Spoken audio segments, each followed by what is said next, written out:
Holy balls! It's happening! It's actually happening! Great Adventure is finally getting the roller coaster they deserve. Yeah, screw you, Magic Mountain. You get nothing this year. All those years of stealing our rides for your own twisted wishes and being cheesed out of crappy editions is about to finally pay off. What is going on, guys? It is the Coaster Crusader here, and today we are going to be doing an in-depth analysis and my full thoughts over the Jersey Devil coaster coming to Six Flags Great Adventure for the 2020 season. This will be the park's 14th coaster and will become the tallest, fastest, and longest RMC Raptor when it opens that year. This is also the first original coaster Great Adventure has received in 13 years. That's right, El Toro was the last original coaster the park received, and that was back in 2006. So this is a huge deal for Great Adventure enthusiasts and the rest of the community, because Great Adventure is once again being put back on the map as a major travel destination for the 2020 season. So without further ado, let's get into the video. So the Jersey Devil is an RMC Raptor, which is Rocky Mountain Construction's version of a single rail coaster. This means that the ride only runs on one rail as opposed to the usual two that most traditional coasters rely on.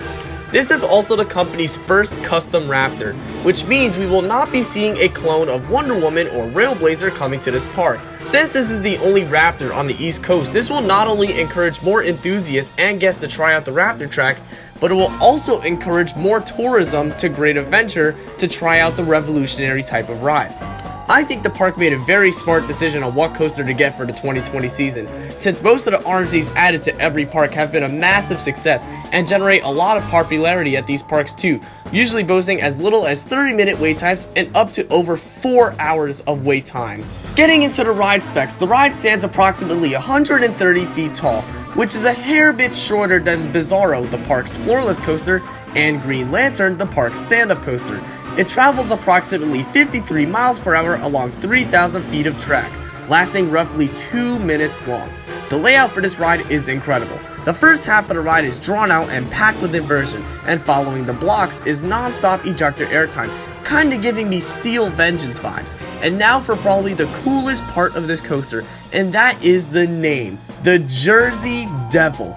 This is definitely something Great Adventure park goers have been waiting for a while now. The park is finally naming an attraction after the famous folklore legend of the same name. Wait, oh, I forgot about you. Wait, we don't talk about you anymore. Now, as for where this ride will be going, for those of you who know the park's Looney Tunes Seaport area of the park goers may want to take one last stroll down memory lane, because this is all getting gutted next year to make way for the Devil. All the kids areas are going to be removed or relocated, probably over to Bugs Bunny National Park or another theme park that needs them. While rumors were suggesting in the fourth clue that Congo was going to be removed, news media outlets have confirmed that Congo will not be affected by Jersey Devil's addition to the park, and the park also did confirm on Instagram that they were referring to Adventure Rivers and not Congo Rapids. However, I am still sad to see Seaport go. I spent a lot of my childhood inside this specific kids area. I never really grew up inside Bugs Bunny National Park since that one opened in 2006. However, it makes sense that they are gutting Seaport. The entire area is extremely outdated. There is no music in this area of the park, and it always closes at 8 o'clock when it gets too dark to operate the rides. I'm not joking. It's really creepy walking through Seaport late at night. It feels like a horror movie a little bit. As for what's going to happen to these rides though, I don't know what they could be doing with them. Roadrunner Railway, I could see them scrapping it because the transitions on there aren't the best, but the flat rides in that section I could predict to return at a later date, probably in the form of a kids expansion. Either way, be sure to get your last rides on these kiddie classics before they disappear. So getting into the ride experience, you're going to climb the ride's 130-foot lift hill and plunge down an 87-degree drop. This will become the park's second steepest drop, beating El Toro's 76-degree drop, but sitting right behind King Ka, which has a 90-degree drop. Judging by how long this train is, the drop on this ride is going to be insane, especially since it's going to have a nice whip as the last car crests the lift hill. Then the ride will take you into a large Raven turn, turning back around into a massive airtime hill. In true RMC fashion, this is going to be the first of many ejector moments on this coaster. And since the hill is drawn out and given how fast the train is moving, I'm predicting some serious sustained ejector coming from this element. Afterwards, the ride throws you into a 180-degree stall.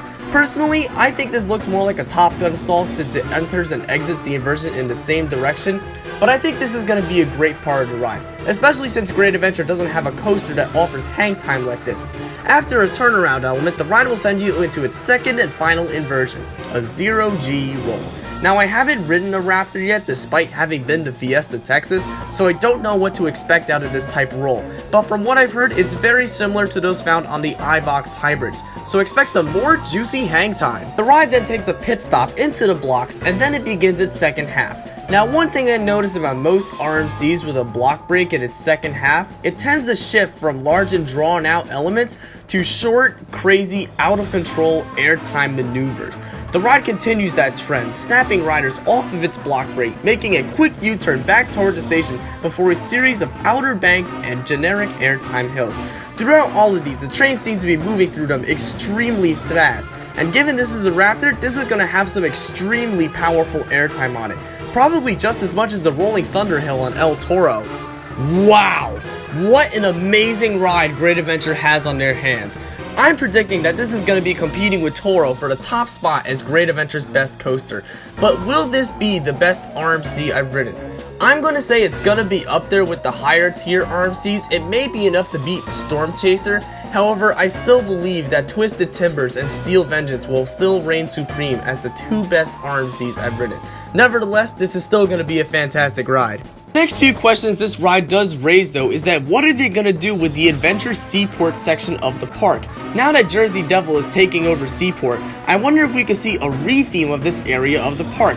The park stated that the ride will be part of the lakefront area, however, it's receiving its own set of theming, with the station resembling that of a log cabin to tie into the legend of the Jersey Devil. The cowling, or the lead car on the trains, will also feature a menacing devil head on it. A lot of people have said that it looks ugly or weird as a cowling, however, I think it does the job right. It looks menacing and intimidating, and that was what the park was going for. It's the Jersey Devil. It says it in the name. A devil isn't supposed to look cute or stupid, it's supposed to look menacing. I'm also going to go on a lamb and predict that we will see the return of the El Diablo statue. A couple of my sources have reported seeing the statue in a backstage area over by Nitro. It would make sense to bring this statue back, because let's face it, the last type of entrance we want to see is the cheesy entrance they gave Max Force in Chicago. Secondly, people are going to start asking, is this going to have the dreaded no loose article policy? I hate to be the Debbie Downer here, but I think that they are going to bring this policy to the ride. The general public at Great Adventure has always been a trail mix of people. However, part of that trail mix are the idiots who don't know the dangers of taking phones out on rides, which resulted in this policy being created in the first place. Additionally, this has become an annual trend with every new ride following the opening of Cyborg Cyberspin. And especially with all these crazy turns the Devil is going to be doing, you definitely don't want a phone to hit you while you're riding. And more importantly, you don't want your phone to land in the nearby Prospertown Lake. Then you'll really be swimming with the fishes. So the third and final question people are going to be asking is, what could we expect lines to be like? Now, since this is an RMC Raptor, the other two Raptors haven't really been faring well with operation wise, mostly being plagued with 1 to 2 train operations. So could we see Jersey Devil's line being short, or will it be really long? However, I think this ride is still going to be long regardless, because each train only holds 12 people, so the hourly capacity may be a bit troublesome for this ride. However, if you take a closer look at this screenshot right here, you can see that there are 4 storage tracks for this ride, meaning there will be 4 trains in service for this ride. Hopefully RMC worked out the bugs and kinks with their previous Raptors, so this one can consistently run all 4 trains, unlike Golden Lasso and Railblazer, which are often plagued by 1 to 2 train ops. So what do you guys think about Jersey Devil? Be sure to comment your thoughts in the comment section below, and feel free to discuss with others about this exciting new addition coming to Great Adventure next year. If you guys are new to the channel, be sure to subscribe for more amazing content. I post off-rides from my theme park adventures, No Limits creations, and on rare occasions other types of videos I feel like posting. Thank you guys for watching, please subscribe, look forward to more videos coming soon, and as always, see you guys later.